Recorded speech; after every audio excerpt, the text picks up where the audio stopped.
La grâce de Dieu soit avec toi. Je bénis le Seigneur pour ce séminaire. C'est la 4e semaine. Nous disons merci à Dieu. Moi-même j'ai la fierté parce que l'Église est en train de prendre une autre phase de l'obéissance à la parole de Dieu.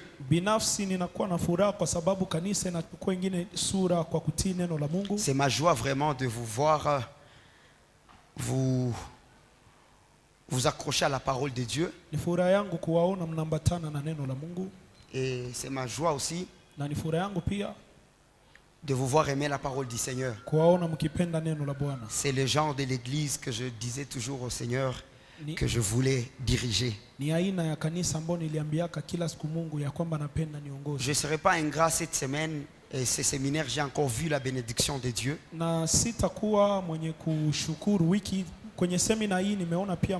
J'ai vraiment vu la bénédiction de Dieu, une très grande bénédiction de Dieu. Aidez-moi seulement à dire merci à Dieu, on acclame pour lui. Sa parole est en train de toucher le cœur des gens. Et quand ils sont touchés, eux aussi nous bénissent. En tout cas,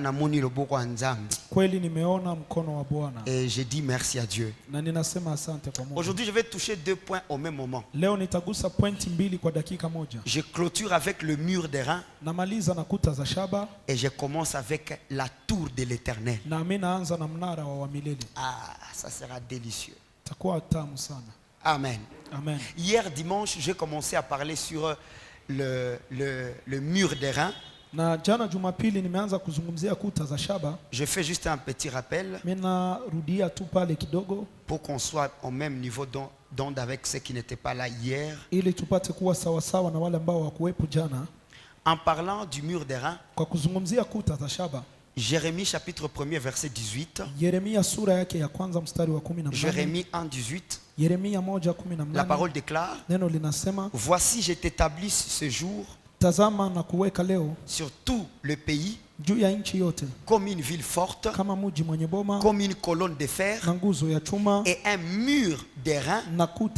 J'aime la partie qui suit: contre le roi de Juda, contre ses chefs, contre ses sacrificateurs et contre le peuple du pays, en établissant son serviteur comme un mur d'airain.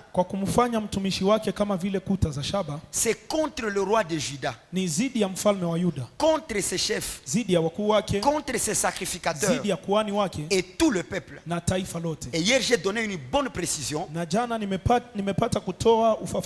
Quand l'Éternel établit son ministre comme un mur d'airain, ce n'est pas pour juger ceux du dehors, mais pour juger ceux du dedans. C'est pourquoi il est contre les sacrificateurs. Il est levé contre les sacrificateurs. Il est établi contre le peuple du pays. Et j'ai donné une écriture qui doit expliquer cela. C'est 1 Corinthiens chapitre 5 verset 12. En tout cas, j'ai fait seulement rappel et on continue. 1 Corinthiens 5 12. Qu'ai-je en effet à juger ceux du dehors? N'est-ce pas ceux du dedans que vous avez à juger? Pour ceux du dehors, Dieu les juge. Ôtez les méchants du milieu de vous. J'ai montré combien de fois quand on parle de les reins, on parle de jugement. Et il y a 2 qualités de personnes qui doivent être jugées: ceux du dehors, donc les incrédules, et ceux du dedans, donc les croyants.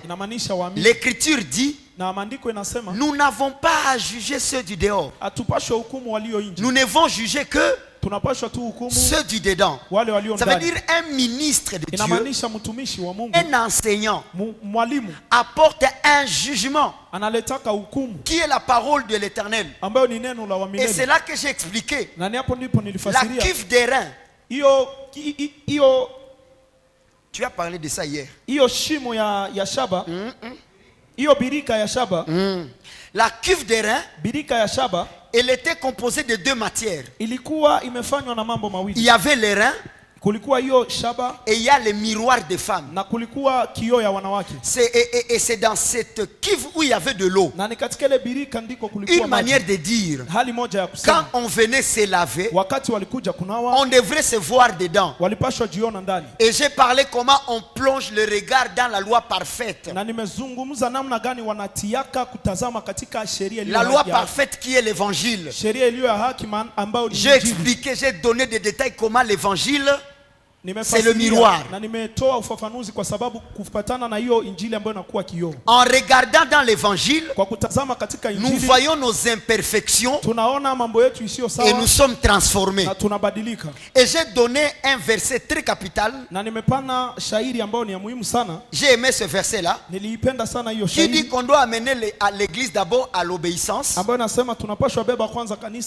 Et après qu'on vous ait enseigné à obéir, on va commencer à punir toute désobéissance. J'ai donné ce verset là et ça a été vraiment une très très grande bénédiction. Et nous sommes arrivés au niveau où nous sommes en train d'étudier les jugements qui a été les jugements qui a été prononcé. Dimanche, on a compris que celui qui a prononcé le jugement, c'est qui? C'est Jésus-Christ par l'œuvre de la croix. Et c'est là où je veux prendre pendant 15 minutes et je passe à l'autre point. Tu vas écrire avec moi. Prenons rapidement ceci. Deux mystères qui étaient passés sur la croix. Je ne peux pas sauter ce point, c'est très capital. Les deux mystères. Pourquoi Christ est mort à la croix? Qu'est-ce que la croix a fait? Il faut comprendre l'œuvre de la croix parce que c'est là où le prince du monde a été jugé.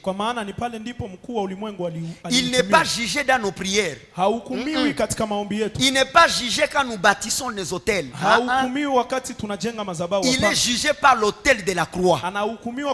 Tu es avec moi pour dire Amen. Les deux mystères qui s'étaient passés à la croix. Le premier mystère, c'est que nous sommes crucifiés avec Jésus-Christ sur la croix. En tout cas, nous avons été crucifiés avec lui. Galates chapitre 2 verset 20. Galates chapitre 2 verset 20. J'ai été crucifié avec Christ. Et si je vis, ce n'est plus moi qui vis, c'est Christ qui vit en moi. Si je vis maintenant dans la chair, je vis dans la foi au Fils de Dieu qui m'a aimé et qui s'est livré lui-même pour moi. Seulement comme on a été crucifié avec Christ, c'est ça la cause qui fait que c'est Christ qui vit en nous. C'est pourquoi il a dit, quiconque a pris part à ma souffrance, il prendra part aussi à la gloire. Sur ce, tous toute cause pour laquelle Jésus-Christ est mort, ça devient déjà un acquis pour nous. Si en mourant à la croix, son Père lui a glorifié et que l'Écriture confirme que nous avons aussi été crucifiés avec lui, ça fait aussi on a pris part à la gloire du Père. Cette gloire-là fait assez que comme Christ Christ a vaincu le péché, nous aussi maintenant ce péché n'a plus le pouvoir sur nous. Parce que nous avons été crucifiés avec Christ. Or le diable est accusateur des pécheurs. Maintenant on a été crucifiés. Christ a vaincu le péché et nous le péché n'a plus le pouvoir sur nous. Or l'accusateur, le diable, prend pouvoir dans le péché. Parce que le roi du monde c'est le péché. Le diable est prince du monde. Parce qu'il a été vaincu par le péché. C'est pourquoi la parole déclare il a péché dès le commencement. Maintenant Christ a vaincu ce qui a vaincu le diable. Ayant vaincu ce qui a vaincu le diable, cela a fait à ce que tous qui seront en Christ partagent la même victoire sur le diable. C'est pourquoi il ne peut plus nous accuser. S'il ne peut plus nous accuser, ça veut dire il ne peut plus nous toucher. C'est pourquoi si je vous enseigne chaque jour que le diable n'a pas de pouvoir sur toi, tu te demandes comment. La réponse, tu as pris part à la crucifixion de Jésus-Christ. Tu es avec moi pour célébrer ça? Est-ce qu'on peut acclamer pour notre Seigneur Jésus-Christ? Si on te pose la question, pourquoi le diable n'a pas de pouvoir sur toi? La réponse, c'est parce que le péché n'a pas le pouvoir pour moi. Comment? J'ai été crucifié avec Christ. C'est tout. Il ne faut pas chercher autre chose. Romains 8:6. Romains 6:8, je m'excuse. Romains chapitre 6 verset 8. Je suis rapide pour dire des bonnes choses. Or, si nous sommes morts avec Christ, nous croyons que nous vivrons aussi avec lui. Écoutez une deuxième déclaration. Est-ce que la résurrection de Christ a raté? Non. Paul est en train de dire, si Christ ne serait pas ressuscité, nous serions en train de mentir contre Dieu. Contre Dieu qui l'a ressuscité. Et deuxièmement, notre foi serait vaine. C'est la cause qui fait que quiconque est mort avec Christ, il ne rate pas la résurrection. C'est pourquoi on ne peut pas perdre la nouvelle naissance. Parce que cette nouvelle naissance a commencé par la mort et s'est achevée par la résurrection.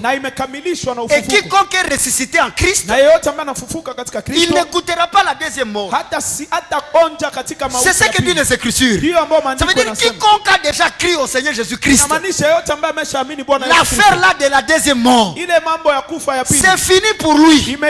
Dis à ton voisin, la vie éternelle était acquise pour toi. C'est passé automatique. Il n'y a pas autre chose. Est-ce que tu es avec moi pour dire Amen? Deuxième détail sur la croix.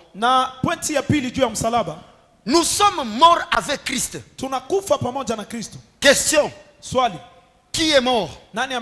Si Christ s'est fait péché, si Christ s'est fait malédiction, pour nous, qui était là à la croix? Est-ce que c'est ta chair qui était là? C'est pas toi qui étais là. Mais il y a une partie de toi qui était déjà là. On va le dire. Romains 6:6.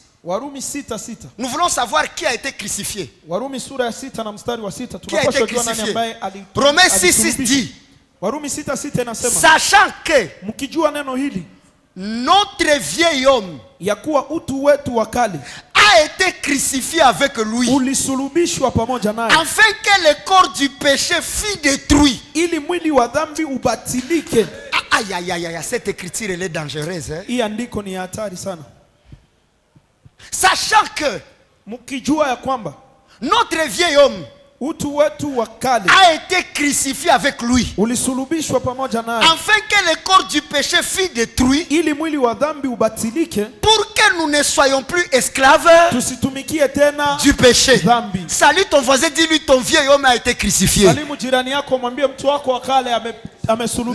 bien les remèdes du vieil homme. Les remèdes, ce n'est pas gêner. Non frère, tu dois beaucoup prier pour détruire ton vieil homme. Non. Tu dois faire des retraites. Tu dois te discipliner. Tu dois être sérieux. Et le vieil homme ne va pas te déranger. Non. Le vieil homme, tu n'as pas le pouvoir de le traiter. Si l'homme était incapable de se procurer le salut, il est aussi incapable de se dépouiller du vieil homme. La seule solution, c'est la croix. Pour dire, si ton vieil homme te trouble, ça veut dire tu n'as pas encore compris l'œuvre parfaite de la croix.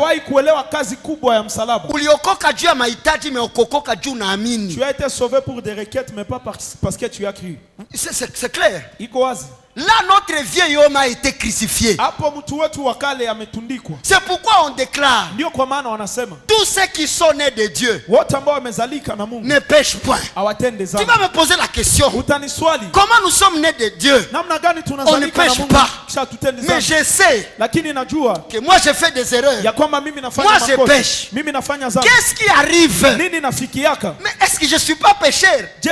Non, tu n'es pas pécheur. Parce que ton vieil homme a déjà été crucifié. C'est tout. Et Paul va dire, ce qui est bon, je le sais, n'habite pas dans mon corps. Tout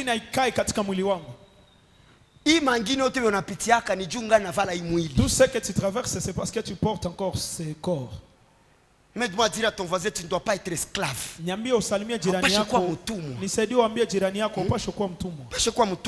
dois pas être esclave. 2. Christ a crucifié des choses sur la croix. Ça veut dire qu'il n'était pas là seul. Il était là avec la nature du péché, crucifié là-bas. Ton vieil homme, crucifié là-bas. Et puis il y a aussi des choses qui ont été crucifiées avec Jésus. Seulement comme ces choses ont été crucifiées avec lui, c'est fini. Première chose, sur la croix, Colossiens chapitre 1er verset 14 à 15. Retiens bien ces choses. Colossiens chapitre 1er verset 14 à 15. Je vais lire pour toi. La parole est en train de déclarer ceci.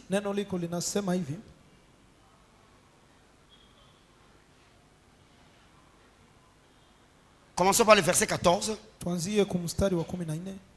En qui nous avons aussi la rédemption, la rémission des péchés. Il est l'image du Dieu invisible, le premier-né de toute la création. Écrit. Attendez.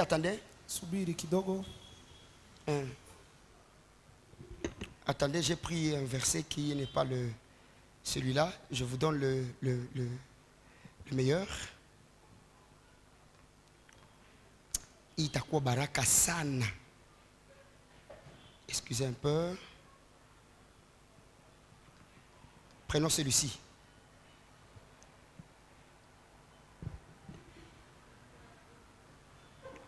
Colossiens chapitre 2 verset 14. Je m'excuse, j'avais dit 1 mais c'est 2. Colossiens 2 14. Il a effacé l'acte dont les ordonnances nous condamnaient et qui subsistait contre nous Il l'a détruit en le clouant à la croix. Première des choses, qui a été cloué avec Jésus à la croix? Première chose, qui a été cloué avec Jésus à la croix?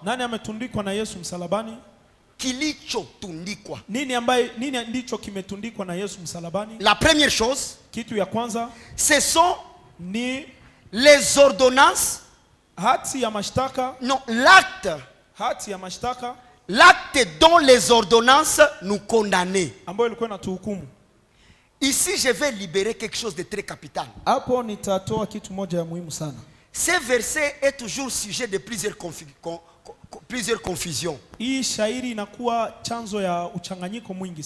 On l'enlève dans son contexte pour devenir un prétexte. Quand on parle de l'acte des ordonnances qui nous condamnaient,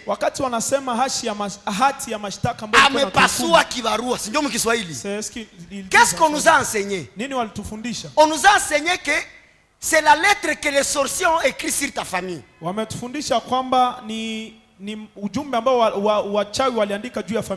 Ce sont les paroles que les gens ont confessées sur toi. Ces ordonnances ici, plusieurs personnes ne les connaissent pas. Barua ya célibat. Barua ya célibat en français, frère. La lettre du célibat. Sois fort. Amen. Nous savons que vous êtes fatigué, mais on ne va pas te lâcher. Amen.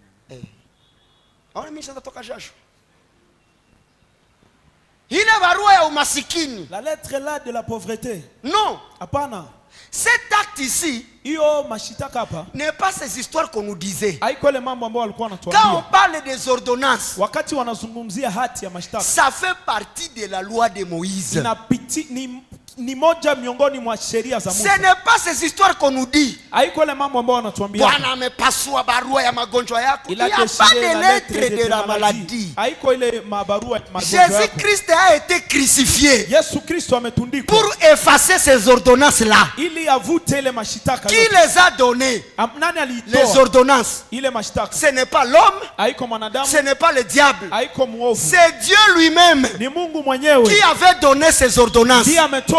C'est pourquoi, comme c'est le doigt de Dieu qui les a écrits, il a fallu que ce soit son fils qui les efface.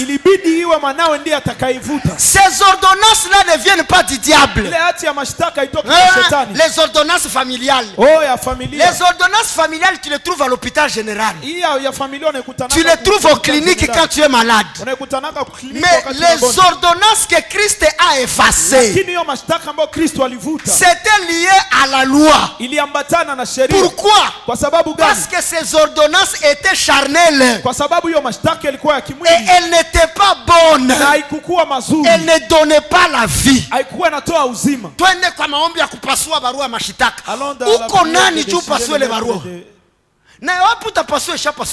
Et qu'est-ce que tu vas déchirer qui est déjà déchiré? Dis à ton voisin, l'acte a déjà été effacé. Et l'objectif de cet acte effacé, c'est pour que nous soyons libres. Est-ce qu'un chrétien libre peut célébrer le Seigneur? C'est pourquoi la parole va déclarer, c'est pour la liberté que Christ vous a affranchi. Il n'y a aucune ordonnance qui pèse sur toi. Oh, les ordonnances de famille. Et on lit l'écriture. Les parents ont mangé un mauvais fruit. Et les enfants ont les dents à casser. Va lire la parole. Ce n'est pas une confirmation. C'est une question. Pourquoi dites-vous? Allons dans les Écritures. Allons dans les Écritures. On ne confirme pas, c'est une question. Nous lisons. Lisons l'écriture. Il y a des écritures ici. Aïe, aïe, aïe, aïe, aïe.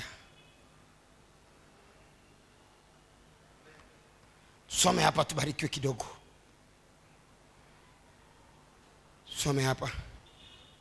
Ili andiko ikuye hapa. Tusaidie kuelewa hapa.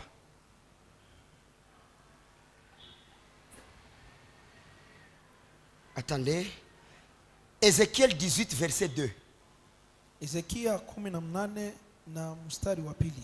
La parole déclare. Neno linasema, pourquoi dites-vous ce proverbe dans le pays d'Israël? Pourquoi? Quel proverbe? Je, kwa sababu gani mnasema hiyo methali katika Israeli? Mais pourquoi vous le dites? Kwa sababu gani mnasema? Quel proverbe? Ni mezali gani? Les pères ont mangé des raisins verts. Baba wamekula mzabibu mbichi. Et les enfants ont des dents. Et les dents des enfants en ont été agacées.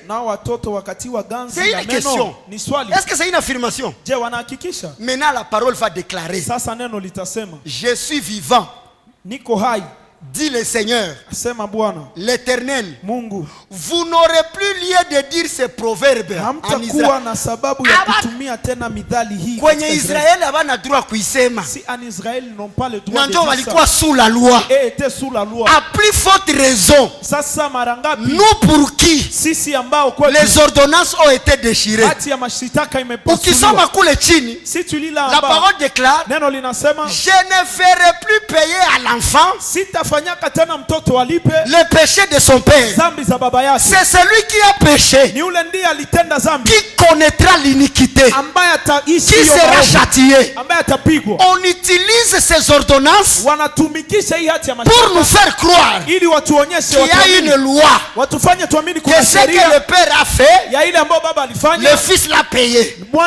Et on appelle ça la malédiction des sangs. Israël ne devrait plus prononcer ces prophètes. Et qui sont serviteurs de Dieu. Mais nous ne sommes pas serviteurs. Nous sommes fils de Dieu. Je t'annonce une bonne nouvelle. Depuis que tu as cru en Jésus, tu es devenu une nouvelle créature. Et les choses anciennes sont passées. Et d'ailleurs, la loi du sang ne concernait qu'Israël. Ça ne concernait pas les païens. La loi des autels concernait Israël. Lisez la Bible et montrez-moi un étranger qui a bâti l'autel. Ce sont les Juifs qui bâtissaient les autels de Dieu. Maintenant nous sommes païens.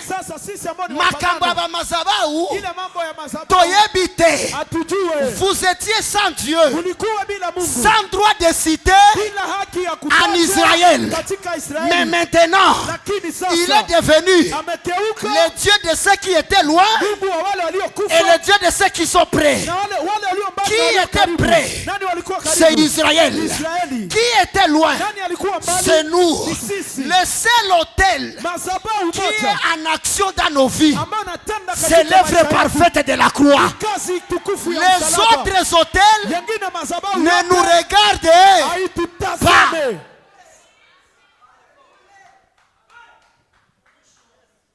Ça ne regarde pas. Construis l'hôtel. Pourquoi Miaoudi? Tu es juif. Avez-vous vu un Philistin qui a bâti l'hôtel?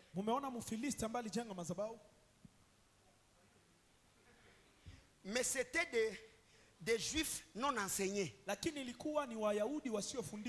qui bâtissaient des dieux étrangers. Mais c'est devenu un terme au top dans l'église. La guerre des hôtels. Papa, Baba. La victoire que la croix n'a pas donnée. Qui es-tu pour faire l'œuvre qui va renverser les ténèbres? Qui es-tu? J'ai une question, vous allez me répondre. En réalité, quand il y a combat, c'est celui qui garde la vie qui a vaincu. Mais celui qui est mort a perdu. Une question. Date ya mwisho ya kupiganisha madhabahu ni siku gani? La dernière date pour combattre les hôtels, c'est quelle date? Qu'ils nous disent. Leo njo yote tanguka. Aujourd'hui tout doit tomber. Ni mardi. C'est le mardi. Jeudi. Et puis on vient encore le jeudi. Encore aujourd'hui ça doit tomber. Sasa, mardi. Donc tu nous as menti le mardi. Mais c'est la réalité des choses. Ni beto balimwangaka. Parce que c'est le béton qu'on a coulé. Unaikonjolaka et puis tu détruis partie par partie ou comment. Et puis à ma grande surprise, le diable ne meurt pas. Shetani akufake. Nous naissons. Tunapiganisha mazabau. Nous combattons les hôtels. Mpaka siku ya kukufa. Jusqu'à notre mort. Dans d'autres sens, kwa msemo mwingine, haikuangukaka. Ça n'a pas tombé. Parce que tunakufaka. Parce que nous mourons. Kisha batoto wetu wanazirisi. Et puis nos enfants. Est-ce que tu sais ce que tu dis? Si un père a combattu et qu'il n'a pas vaincu et que son fils a été affecté, ça veut dire le plus fort c'est l'ennemi.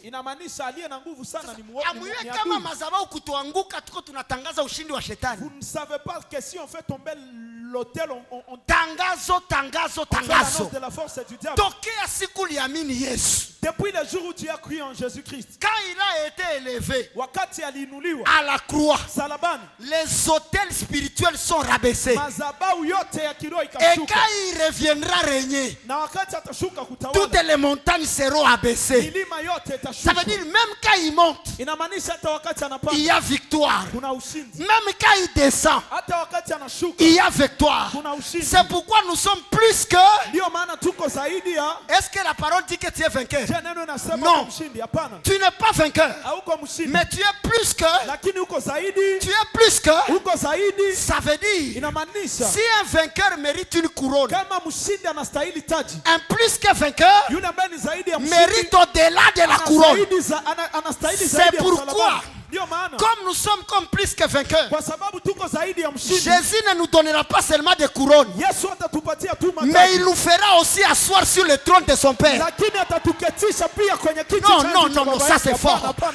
Papa, est-ce que tu sais que maintenant où je te parle, tu es assis sur le trône? Là où on a chassé le diable, nous sommes assis là-bas. Le diable peut troubler ceux qui sont terrestres, mais il ne peut jamais troubler ceux qui sont célestes. Est-ce qu'un citoyen du ciel peut s'élever et célébrer le Seigneur?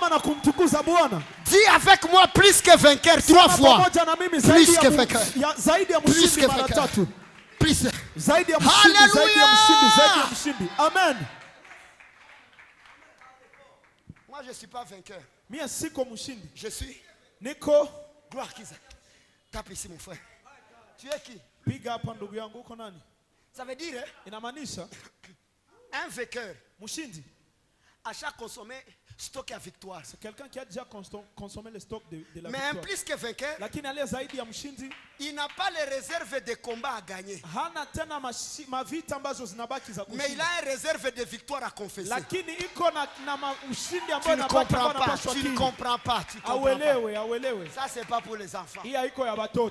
Un vainqueur, il a des combats à gagner. Mais un plus que vainqueur, il a une réserve de victoire à présenter. Donc il va dire, j'avais gagné ça aussi. Regarde la prière d'un plus que vainqueur. Nous voulons faire tomber les hôtels. Là où il est, j'ai gagné ça. Nous voulons chasser la sorcellerie des familles. Non, j'avais gagné ça aussi. Nous voulons briser les liens. Ah, ça. Il y a 2025 à passer que j'avais gagné ça. Pourquoi je vous le dis? Parce que la chanson de David n'est pas liée aux ennemis juifs.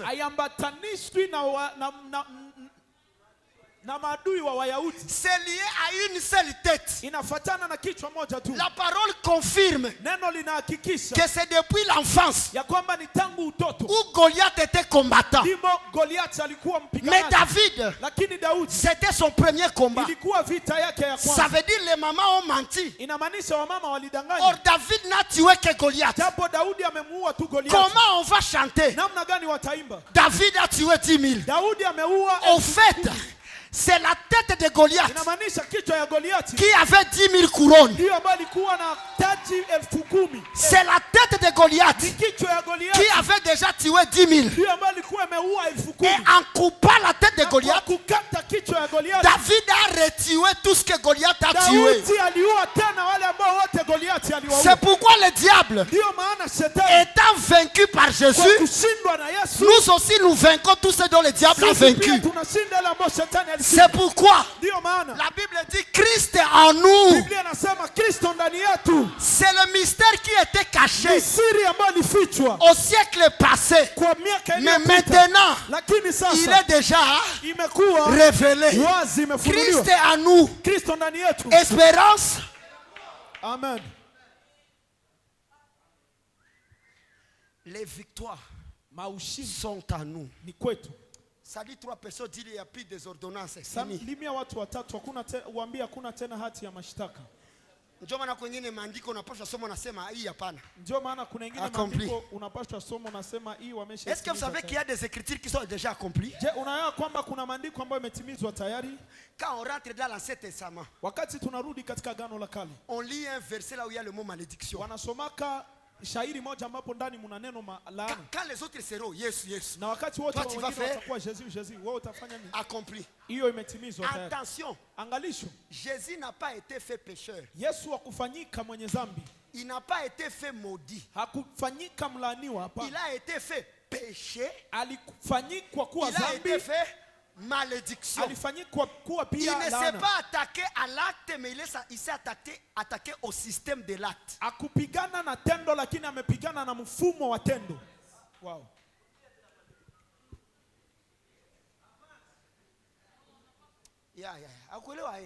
Comment tu n'as pas compris? Il a été fait alifanyika kuwa zambi. Pas pécheur. Hapana mwenye zambi. Parce que s'il était fait pécheur, kwa sababu kama angefanyika kuwa mwenye zambi, ça veut dire il y a un acte qui le condamnait. Inamaanisha kungekuwa hati nyingine ambayo ingemhukumu. Il doit être un animal sans japo anapaswa kuwa mnyama bila.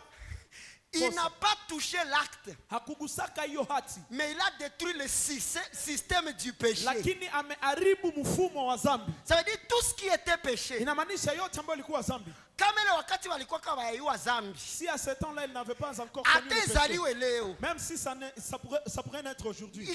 Inapita hii. C'est déjà accompli. Inaenda. C'est déjà accompli. Alimaliza kila kinaweza itwa malédiction. Il avait accompli tout ce qui pouvait être appelé la malédiction. C'est pourquoi avec lui, ndio maana pamoja naye nous sommes bénis. Tunabarikiwa de toutes sortes. Na aina yote de bénédictions ya baraka spirituelles. Kiro dans les lieux katika mahali wako wa kawaida wewe. Toi tu es normal toi. Donc là où tu verras on est en train d'anéantir la malédiction. J'ai fini ça. Dis seulement. Il faut ombe na hasira. Et d'autres pour voir que tu es en train d'anéantir. Tu dois prier avec la colère. Adui akukuhurumia. Na usimhurumie. Mnasahau kama kuandiko inasema Dieu n'accomplit jamais la colère de l'homme. Vous oubliez qu'il y a l'écriture qui dit que Mungu atimizake hasira ya wanadamu. Papa, ozolemba na yo. Uko unajichokesha bure. Deuxième des choses qui a été clouée avec Jésus. Kitu ya pili ambayo ilitundikwa pamoja na Yesu. Aïe aïe aïe.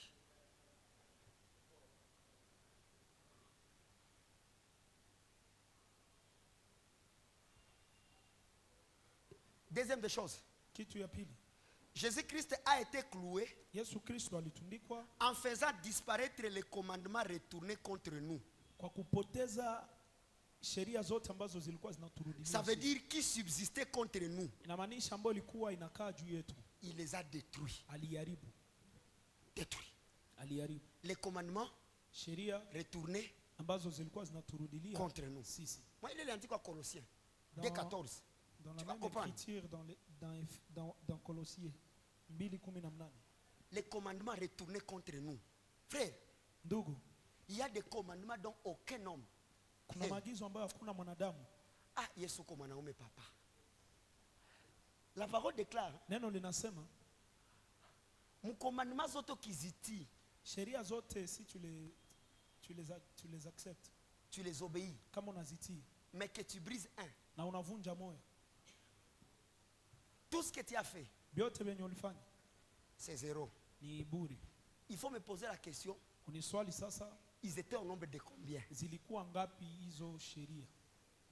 Rappelez-vous qu'il y avait d'abord les commandements, les ordonnances et les préceptes.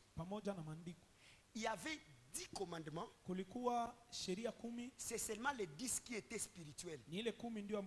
C'est pourquoi la parole déclare car la loi est spirituelle. Les 10, ils étaient dans l'arche. Mais à côté de l'arche, il y avait un autre livre. Là où il y avait maintenant les ordonnances, les préceptes. Tout était là. Ils étaient au nombre de 603. Fais maintenant 603 plus 10. Ça fait combien?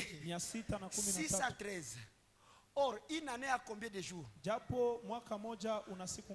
Ça veut dire il y avait beaucoup de lois plus que les jours de l'année. Kulikuwa sheria nyingi zaidi ya siku za mwaka. Wewe yuko nani? Qui es-tu maintenant? Haikuwa se julo ni lundi unatii moyo. C'est pas parce qu'aujourd'hui lundi tu as obéi. Le premier jour, inamaanisha siku ya kwanza 613. 613. Deuxième jour, siku ya pili 613. 613. Troisième jour, siku ya tatu. Na siku livunjo nenda lomba msamaha. Et le jour où tu n'obéis à une seule loi, tu pars confesser. On ne va pas te pardonner. On va couvrir. Quand on couvre, c'est une manière de dire en attendant. En attendant kwanza, mumufuniki. Et puis encore quand tu commets le même acte, Dieu n'aura pas la colère de ce que tu fais.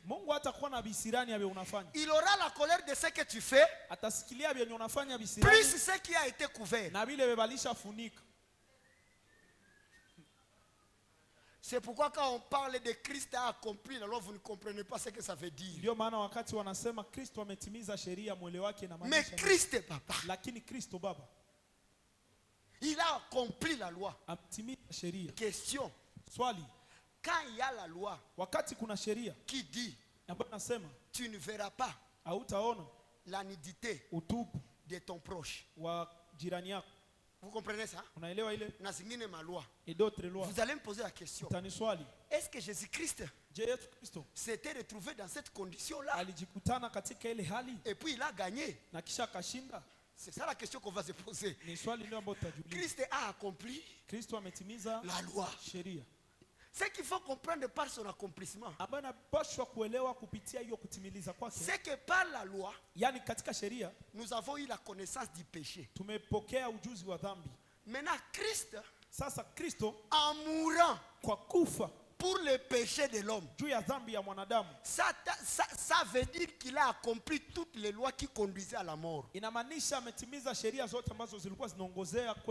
pas encore compris. La parole déclare que quand la loi abonde,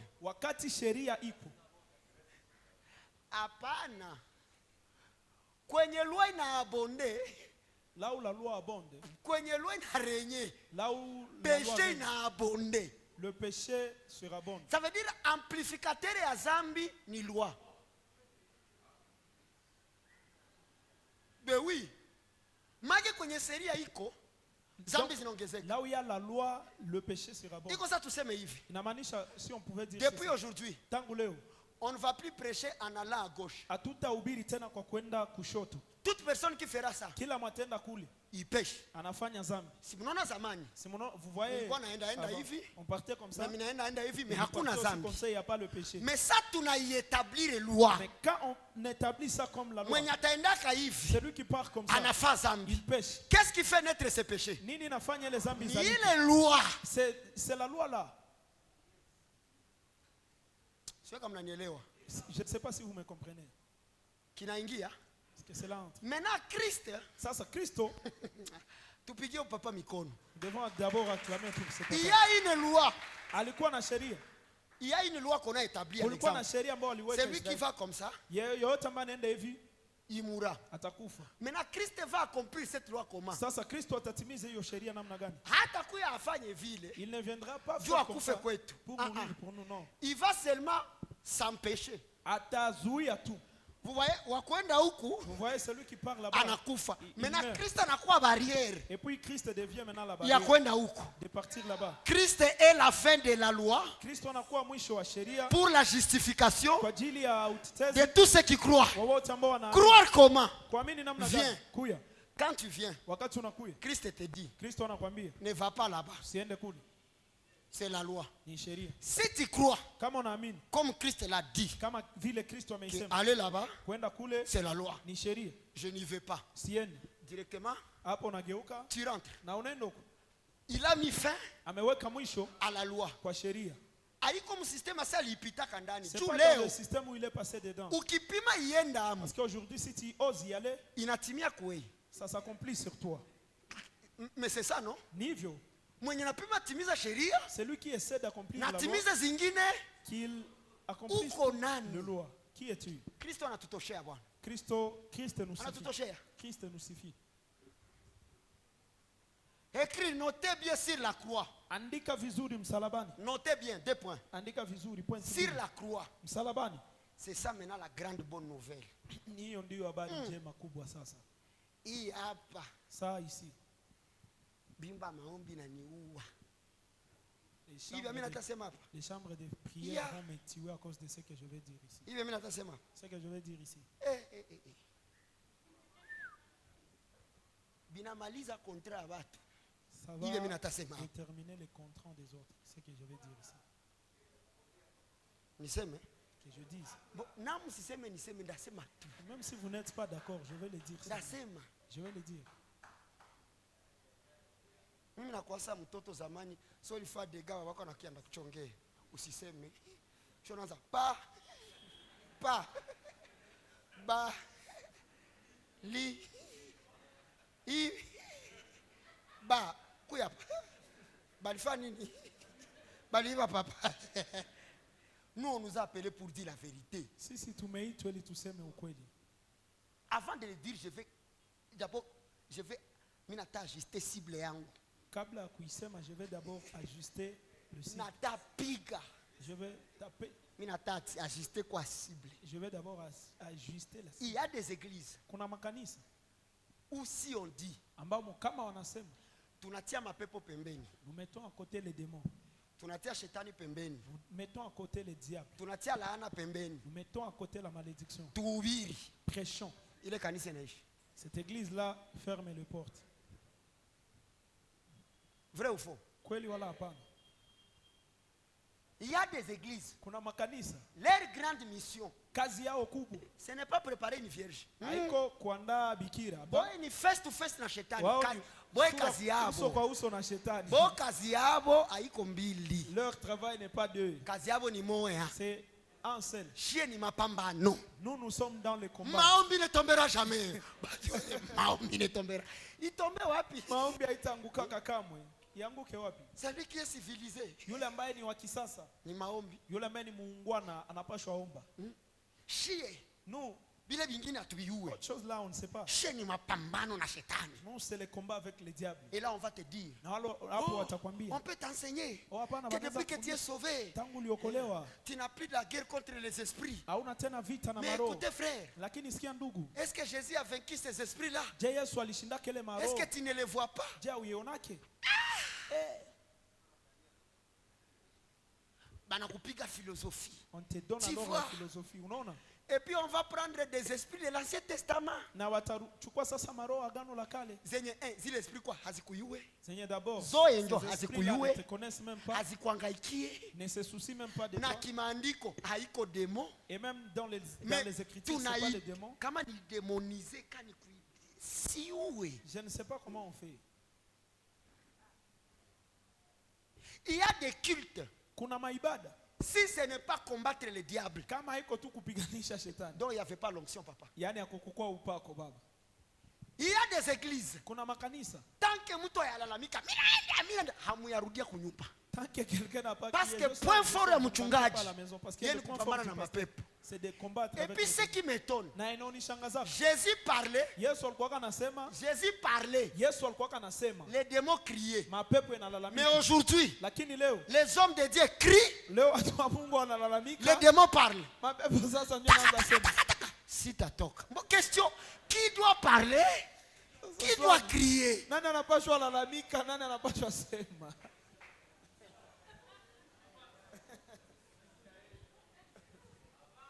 Wenjo nani? Qui es-tu? Mimi ni shangazi yake. Moi je suis sa tante. Papa. Baba. Unaona ile miza? Tu vois ces blagues là? Ni miza mbaya sana. Ce sont de très fausses blagues. Ni bachekeshe. Ni wa que je vous fais. Maman moi huko chini. Une maman ici à côté. Il y a une mère qui partait prier là-bas. Koko maman malikuwa nenda omba kule. Siku moja kajazo. Un jour elle était en Hey, terrible. Shimameni kwa maombi. Levez-vous dans la prière.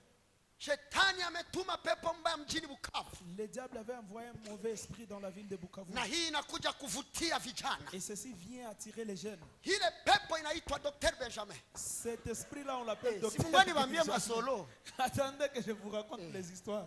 Nyamuyeka bashantosha pepo kwinji. Vous ne savez pas que là dehors je suis esprit.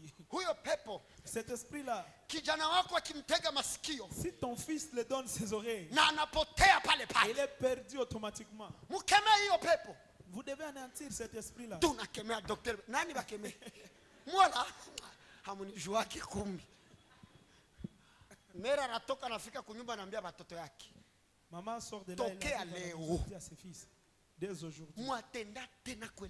C'est lui qui ira à cette église là. Ce frère là c'est un démon. Kweli cheza na kweli we. Kofia akasema se kwenye bongo na kamata ansasere. Kweli na kiako escalier. Mais itafika tu. Itafika tu. Kaltoshele hekima wapi? Mukienda tena kule kanisa. Mimi nawavuta mu vitabu. Je vous efface dans mes livres. Ikona tu wanaandikia vitu kwa nguvu huku. J'avais vu seulement les enfants. Unakuwa pepo. Papa, les choses sont devenues. Nikangalia mimi. Tu es démon. Nishavanda dimension. Banaanza nikemea sa démon. Maki précieux kwa mingi. Amen. Mingi sana baba juzo watakamatia wapi? Lakini aimidiwe Mungu. Mais que Dieu soit loué. Aliyetabiriwa kama niko pepo. C'est lui qui a prophétisé que ameanza kufika hapa ili kwamba afate neno. Il commence à venir ici pour suivre la parole. Est-ce qu'il est kupiga mikono ile kabisa? On ne doit pas clamer pour ça vraiment. Piga mikono. Clame plus sana tena. Clame plus fort même. Kitu ya kwanza yenye na détruire les croyants. La première chose qui détruit les croyants. Ce n'est pas la magie ni la sorcellerie. Haiko usuda ama uchawi. Mais c'est l'ignorance répandue dans les chambres de prière. Lakini ni kutokujua ambayo inatawala katika vyumba vya maombi. Un virus dangereux. Kuna mdudu ambao unakuwa hatari sana. Répandu là-bas. Ambao umetawala kule. Siku gani pepo ishavala jina ya mtu? Quel jour un démon a pris le nom d'une personne? Et puis tu es consciente dada. Na uko na unajua dadangu. Que quand tu criais, mimi naenda ulikuwa unajifanyisha. Uko consciente. Wakati ulikuwa unalalamika, je parle. Wewe peke unayua. Toi-même tu sais. Na kama unabisha kia tushete. Et si nikuoneshe kwa ulikuwa unayua. Tu n'es pas d'accord, viens on va parier, je vais te montrer que tu savais. Jwana ukamatiwa na pepo na mkako kwa murago ongeke musumari. Bo pepo na kukamata. Jwana ongeke musumari. Tu tombes pas dans les trous. Inambeba tu mimi naenda sana batanikamata hapa. Njoo analala. Sulale kolikuwa. Ce ne sont que des sentiments. Iyo inakuwaka tu ni mahisia. Voulant interpréter des écritures mal comprises. Mukipenda mutafsiri maandiko ambayo musikie vizuri. Yesu akauliza. Jésus avait na nini na wewe ni nani? Et toi qui es-tu? Manake na sherehe tunazouliza mapepo. Wenjo nani? Et nous aussi nous commençons à demander. Kisha wanatilia pepo micro. Et puis on donne aux démons le micro. Mionjo. Moi je m'appelle.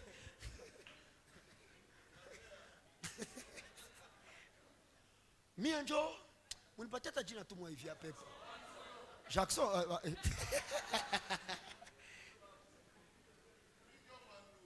Mionjo Mwandulo. Twende na ile. Ulitoka wapi? Pepo. Viens d'où? Nilitoka kuzimu. Je viens Qu'est-ce que tu es venu faire ici? Alors qu'est-ce que la publicité? On a vu votre pasteur a la force. Il a le power. C'est pour cela qu'on nous a envoyé pour qu'on puisse éteindre l'église.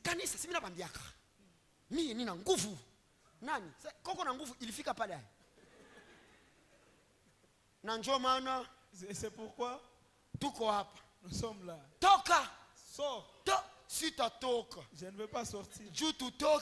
Pour qu'on puisse sortir, il faut kanisa l'église doit jeûner 7 jours.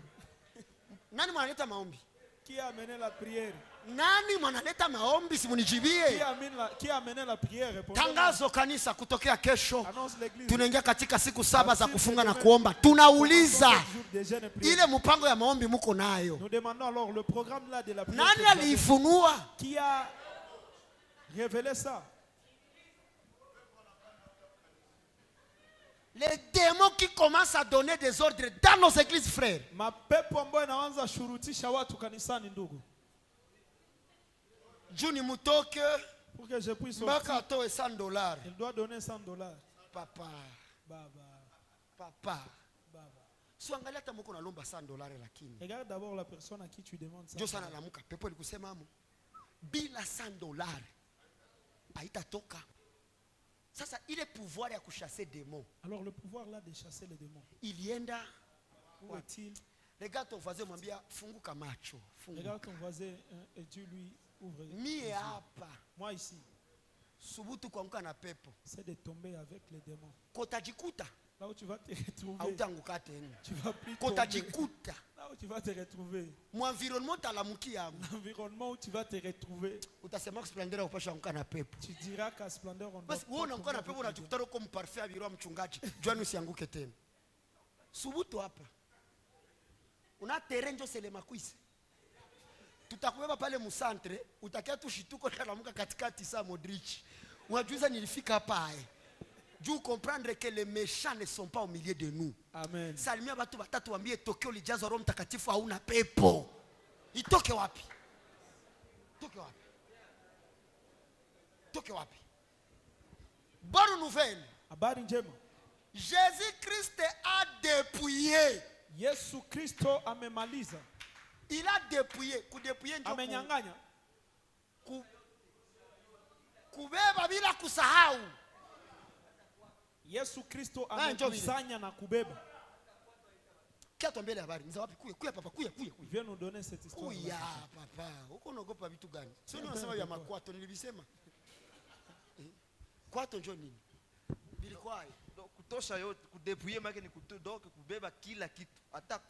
Hata kwa donc kikanyagio sibakie. Bilikuwa ni wapi kule? Ilikuwa ni habari ya taifa la Israeli biko Misri.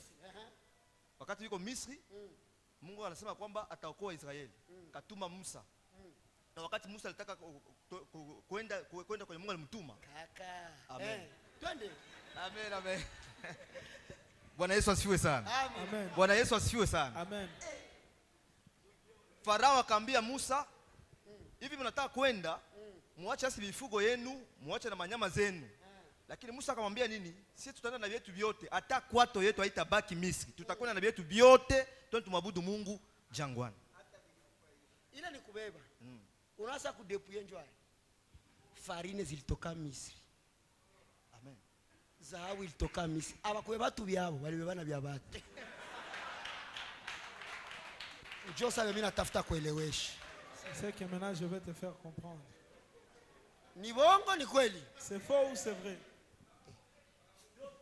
Bali batumaka. On les avait envoyés. Hivi vyenu abibaene. Comme ce qui est à vous ne vous suffit pas.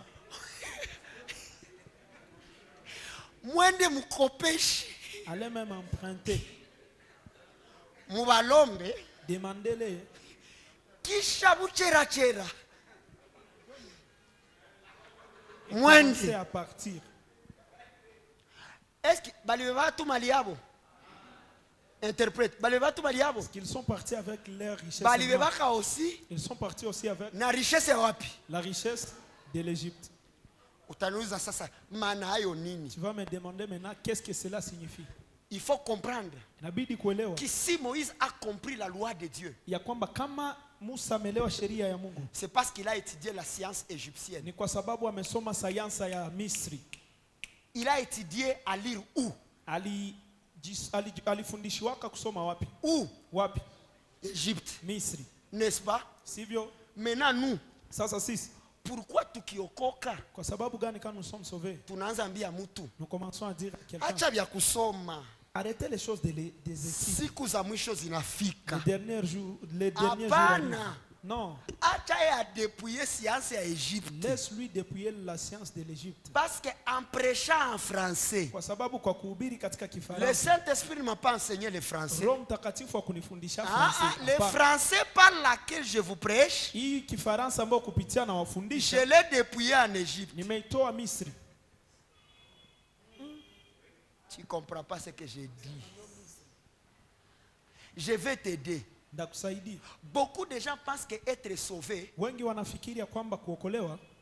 apprendre la science devient quelque chose de distraction. Raison pour laquelle les chrétiens n'étudient plus. Ils ne cherchent plus de licence disant que le monde prend sa fin. Ils ne cherchent plus le travail. Les choses du monde vont passer. Dépouiller les choses d'Israël, de l'Égypte, Dieu savait qu'ils construiront dans les tabernacles. Ils construiront les tabernacles. Wapi kwa balitoshaka or ya balitumikishaka? Réponds-moi. Où est venu l'or? Les bijoux des femmes sont venus d'où? Les premiers pains qu'ils ont mangés, ils ont tiré ça où? Ça veut dire, même dans la marche du salut, il y a des choses de l'Égypte qui ont gardé utilité à ceux qui allaient en Canaan. Aïe aïe, ça c'est très fort. Très fort. C'est pas parce que tu es sauvé. Obligé d'abandonner compétences za kidunia. Donc tu es obligé d'abandonner les compétences du monde pour appeler ça la sanctification. Donc parce que je suis sauvé, je ne dois plus travailler à Bralima. Non, ce n'est pas en fait, tu travailles à la Bralima. Ni Dieu a kulipa loyer yako. Pour payer ton loyer. Dieu someshe batoto. Pour sasa sota acha kazi. Quand tu vas abandonner le boulot, ukiishi kanisa, venir vivre à l'église, nani mtakushughulikia? Qui va s'occuper de toi? Ambia le karibu yako. Dis à ton voisin, logota dhahabu za Misri. Tu dois ramasser l'or de l'Égypte.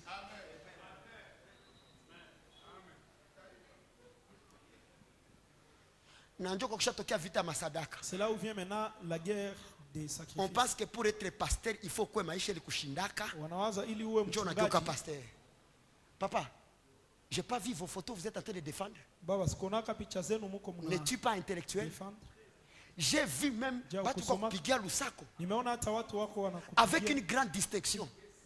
Hamujue kama kuko différence ya mahubiri ya mwalisoma na kusomaka. Hamujue kama kuna tofauti entre la prédication de celui qui a étudié et celui qui n'a pas étudié. Pourquoi la grâce a été révélée à Paul alors que Pierre est venu le premier? Kwa sababu gani neema imefunuliwa kwa Petro japo Paulo amekuja wa kwanza?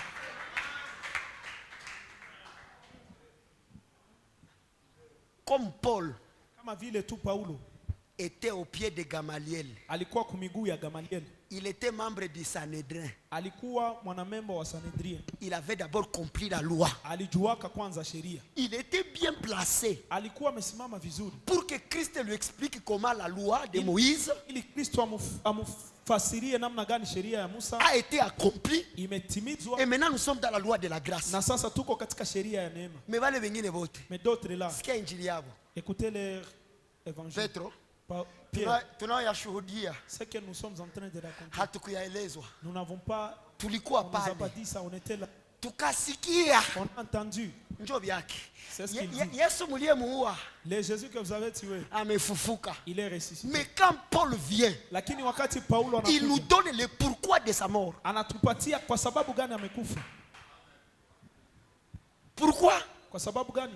alisoma. Parce qu'il a étudié. Ndio maana kuna watu wengine wanahubiri. Raison pour laquelle il y a d'autres qui kwanza kinamkosea ni akili. Tu dois savoir d'abord il manque l'intelligence. Na ya pili iko na uvivu ya kusoma. Et la deuxième des choses, il n'a pas étudié. Kama unaweza uvivu ya kusoma maandiko. Il ne veut pas lire les Écritures. Kama unaweza hubiri contraire na maandiko, ça veut dire si tu peux prêcher le contraire des Écritures, ça veut dire que tu ne lis pas. Tu ne lis pas, mon frère. Et si je dis ça, je ne m'attaque à personne. C'est pourquoi Paul va dire persévère dans la lecture. Ce que tu vois là comme la grâce, nous on étudie ça. Mandiko. Nous on lit ça. Unaza mkanisa sasa ndiza fabula yake nikitu na iandiko makisha zetosha vyangu. Sibina kama tanyangula mkono temwe. Tunakesa ça viendra après. Tupatie kwanza. Amen. Ndio maana maeglize mingi bakianza poser ma question. Raison pour laquelle dans d'autres églises si on commence à poser des questions, on va vous excommunier. On va te chasser. En ce qui concerne les démons, les autorités, tout ce que tu combats là, écrit dans ton cahier, Jésus-Christ les a dépouillés. Crie très fort avec moi, Jésus-Christ les a dépouillés.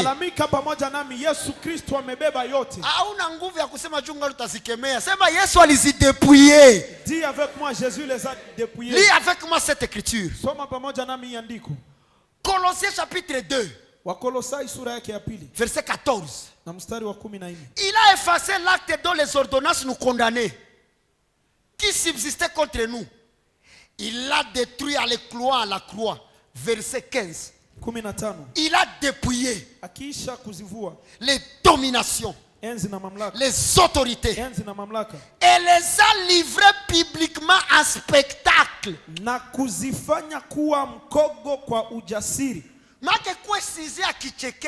Donc ça devient le sujet de rire. Un spectacle.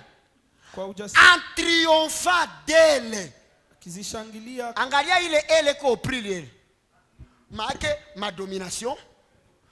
Mina shangala koma tu ya mubaya biko féminin. Angalia mzuri. Siko nasema mwanamke ni mubaya, usinelewe mubaya. Mina shangala tu koma. En triomphant d'elle. Wow. Ça veut dire ma domination. Ma principauté. Il est ma autorité zote. Triomphe ça iko wapi? Comment est-ce que Jésus a triomphé? Réponds, quand nous prions. Quand nous jeûnons. Où est venu la triomphe? Contre ces choses. La Bible dit Jésus a triomphé par quoi? Ça veut dire depuis que Christ a été crucifié, les diables, les sorciers, les démons, les magiciens, les moulongistes, elles ont été vouées à l'échec. Dépouillés. Donc Havana kitu. Donc ils n'ont rien. Question. Swali. Ile ndo nenda arraché kwa shetani. Le mariage là. Il fika ako arraché chez le diable. Comment est-il arrivé là-bas? Tuende mkambi la shetani. Allons dans le camp du diable. Wapi? Mungu mnacheza? Vous blaguez. Mkambi ya shetani. Dans le camp du diable. Twende tu arraché. Allons arracher. Arracher ndoa yako. Arrache. Dada hawakupende tu. Hakuna vya shetani anafunga. Afungie ndoa nini? Ma sœur, on ne t'aime pas seulement. Tuuliza tuko tunabana kwa kweli. Intérêt gani shetani iko naona kufunga ndoa yako? Quel intérêt le diable a en liant? Shetani afunge ndoa hauna njoo mali. Le diable n'a pas lié ton mariage, tu n'as pas seulement la dot. Shetani afunge kazi yako. Le diable n'a pas lié ton travail. Bon, si on nasema nafunga kazi yako, tuambie kuna tumika juu tuseme banapafunga. Quand tu dis qu'il a lié ton travail, dis chômeur kwa sema nafunga kazi yako. Unatumika wapi kwanza? Tu travailles où pendant que tu es chômeur? Mais réfléchissons quand même. Ton travail. Chômeur. Shetani anafunga kazi yako. Oui. Le diable lit. Unatumika wapi? Tu travailles où? On fungue ce qui existe. On fungue ce qui existe. Hauna kazi, shetani anafunga. Tu n'as pas le travail, le diable a lié. hauna fiancé. On te drague pas, tu n'as pas. Kisha banafunga mariage. Mariage wewe na nani? Mais on a lié ton mariage. Toi avec qui? Notashangala pa mayaolewe kwa sema sema alimuloga stérilité. Et tu seras étonné. Pima uone ka qui n'est pas encore marié. Subutu. Est en train de dire qu'on l'a ensorcelé. J'ai une bonne nouvelle pour toi.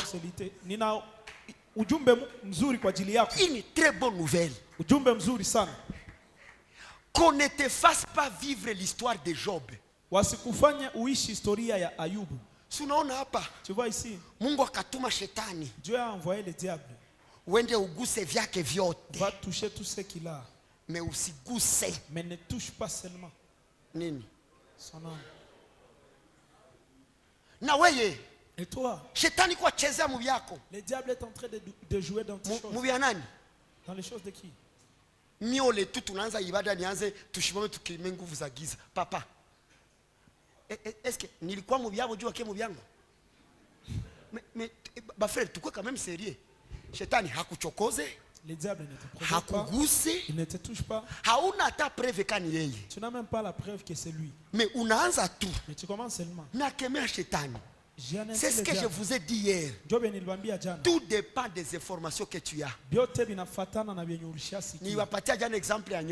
vous ai donné hier l'exemple du serpent. Tu ne verras jamais, jamais, jamais là où on témoigne que le serpent a piqué l'enfant. Vous pouvez être dans un salon. Le petit vient de dehors avec le serpent. Maman. Anengia na boro mupale nyie bakubwa vous les grands alors bemuko na info qui savent njo mnaanza ono petit bwana déjà pale na nagoka gira kubashinda nyibote na neza ba intimide kimbia na nyibote. Problème ni juu ya nini? Le problème c'est information. Mtoto wake hayue kama hii. L'enfant lui ne sait pas que ça c'est le serpent. Mleta mtwangiu. Yes, ono mtoto. Roya bulozi iko mo mtoto. Hapana. Haiko mulozi. Il n'est pas sorcier. Ana triomphe njo boga. Il triomphe. Vous savez l'ignorance. Unajua kutokujua ni mzuri ke kujua mbaya. Est mieux que connaître mal. Au moins usiue. Mieux vaut que tu ne saches, que tu ne connaisses que uiwe mubaya. Que tu sois mal informé. Juu kisha iwa mubaya, ile nyoka walikokota asubuhi, busiku taruka la sea ya mshumbako. Njoo hii. Comme il est enfant, il peut tirer même le serpent. Et depuis que nous aussi nous sommes devenus des enfants de Dieu, tout ça, c'est jeté. Les malins ne peuvent pas te toucher. Frère, toka ma distraction, ma délivrance pambana na maisha kaka. Sors de la distraction. Hakuna maana kufunga. Miele karibu yako vile haufungiwe fasi. Tu n'es lié nulle part. Uko unashindwa kuwa fia wasumize kisha wanakukatana seo niko na pepo ya célibat. Célibat shageuka pepo. Célibat veut dire quelqu'un qui n'a pas de femme. Usimbi inamaanisha mtu ambaye hana mwanamke. Jana uko unatukana wapadiri. Pourquoi toi tu es en train d'injurier le Baki wao viko na démon. Donc on les démons. Tout ce qui ne marche pas c'est un démon. Biote ambao bitembei ni pepo. Na hapa tu moto kizimika wala groupe kizimika, oh shetani na loga groupe. Papa, tulizane kweli lakini. Est-ce que mshona mkutano wa mzungu bia vile vinafanyika? Ushaona papa? Vous savez pourquoi? Parce que le blanc étudie tout. La foi est une ferme. Donc je sais que si ceci est ici, parce que j'ai étudié là où je l'ai placé. Mais nous prenons l'ignorance pour la foi.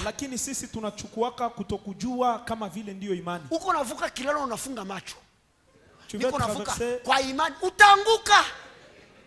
Fungula macho na ulize imba wewe iko sawa. Na ukisikia boga bwana hata sitaenda wapi. Imani yako iko.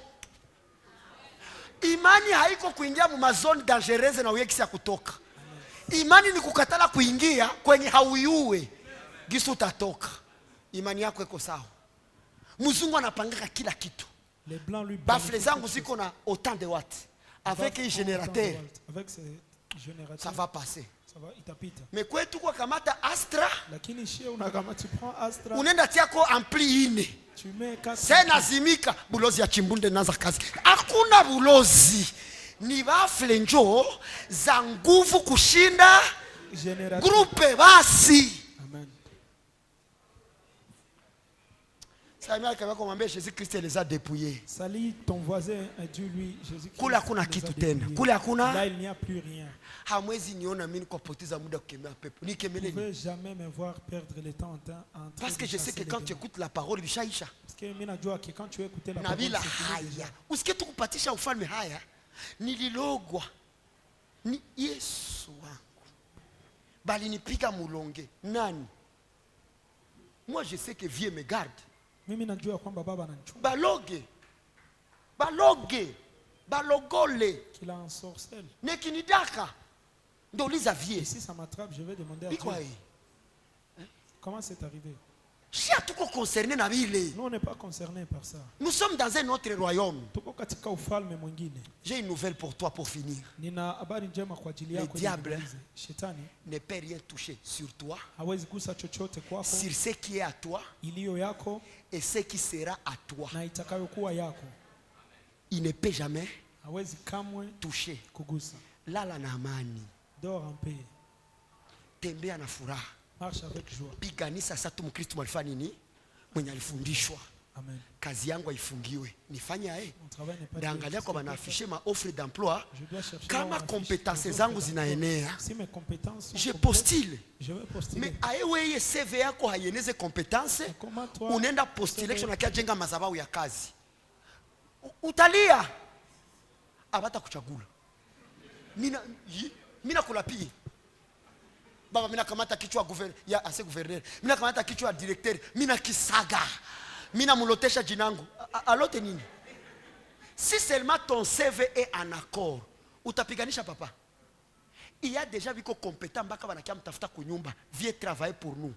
Mais nous les chrétiens, tout qu'on a négligé ma compétence, tout on a négligé kusoma, tout on a négligé kujicultiver. Kisha mu monde tunageuka ba passager kabisa. Ila ndiko nasema vous êtes des pèlerins. En tout cas wewe noko pèlerin kabisa. Jubi ya dunia hakuna tabio na yuo. Kumiakako gari au yetembeza. Kabumbu hauyecheza. Kusema hauyue. Kienyo na yua tu ni mangura. Kienyo na yua ni kupiga ngoma ya ngoma. Ase mimi napiga ka kupendo ni kwa nguvu. Nani mwashajenga nyimbo ya pendo? Ambele karibu yako au-delà tunaokoka, la terre c'est notre bénédiction. Amen. Shetani hafunge kitu, shenjo tupande na tutafanya nini? Tutavuna. Que le Seigneur vous bénisse. Amen. Amen. Écris dans ton cahier la tour de l'Éternel. Andika katika buku lako mnara wa Bwana de l'Éternel. Wa milele. OK. La tour de l'Éternel. On commence demain. On se lève pour entrer à la maison.